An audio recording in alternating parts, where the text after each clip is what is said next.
weather advisory in effect from 5 a.m. to noon EST Friday. What? Freezing rain expected. Total ice accumulations of a light glaze up to 1/10 of an inch. Where? Erie, Lucas, Ottawa, Sandusky, and Wood counties. When? From 5 a.m. to noon EST Friday. Impacts. Roads, and especially bridges and overpasses, will likely become slick and hazardous. Difficult travel conditions are possible. The hazardous conditions could impact the Friday morning commute. The Ohio Department of Transportation and Ohio Turnpike and Infrastructure Commission strongly encourage motorists to heed all travel restrictions and delay unnecessary travel. Visit www.ogo.com for the latest travel, roadway, and traffic conditions.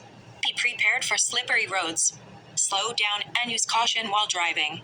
If you are going outside, watch your first few steps taken on stairs, sidewalks, and driveways.